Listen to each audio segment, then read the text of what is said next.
Hi எல்லாருக்கும். இன்றைக்கி நம்ம கேரளா ஸ்பெஷல் கலத்தப்பம் எப்படி செய்கிறதுன்னு தான் பார்க்க போகிறோம்.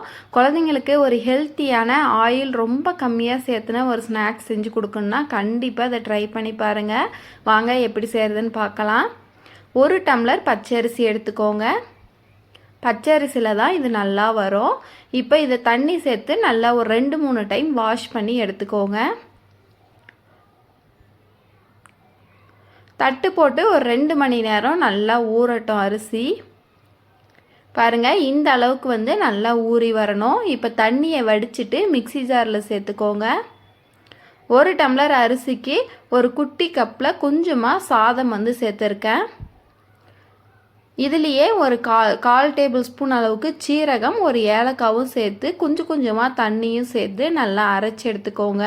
ஃபஸ்ட்டே நான் சேர்க்க மறந்துட்டேன், அதனால் ஒரு பாதி அளவுக்கு அரைச்சிட்டு அதுக்கப்புறமா சேர்த்து அரைச்சிக்கிறேன். அரைச்ச மாவை ஒரு பவுலில் சேர்த்துக்கோங்க. 1 டம்ளர் அரிசிக்கு 2.5 டம்ளர் தண்ணி சரியாக இருக்கும். அதை நம்ம அரைக்கும் போது வெல்லம் கரைச்சி எடுக்கும் போதுன்னு கொஞ்சம் கொஞ்சமாக பிரித்து சேர்த்துக்கணும். தண்ணியும் மிக்ஸி ஜாரில் சேர்த்து அரைச்சி அதையும் சேர்த்துக்கலாம். இப்போ கரண்டி வச்சு நல்லா மிக்ஸ் பண்ணி விட்டுக்கோங்க.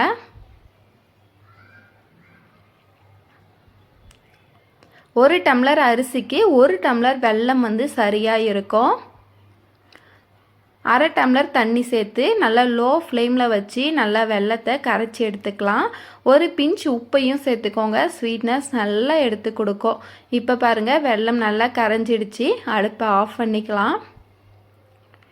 இப்போ நல்லா சூடாக இருக்கும்போதே எடுத்து ஒரு பாதி அளவுக்கு சேர்த்துக்கோங்க.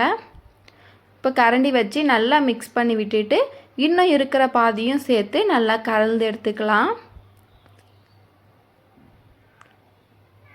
வெள்ளைப்பாகு நல்லா சூடாக இருக்கணும். அப்போ தான் நல்லா பஞ்சு மாதிரி சாஃப்டாக வரும் நமக்கு.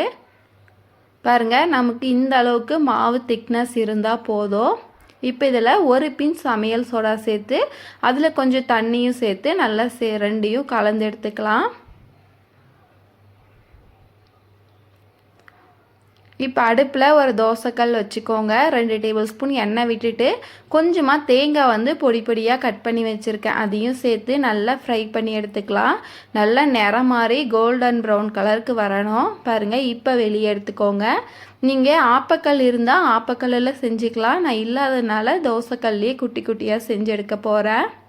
ஒரு 2 நிமிஷம் மாவு ஊற்றி மூடி வச்சுட்டு அப்புறமா எடுத்து நம்ம ஃப்ரை பண்ணி வச்சோமில்ல தேங்காய், அதையும் சேர்த்து ஒரு 2 நிமிஷம் மூடி போட்டு வேக வச்சு எடுத்தோன்னா சூப்பரான கேரளா ஸ்பெஷல் கலத்தப்பம் ரெடி ஆகிடும்.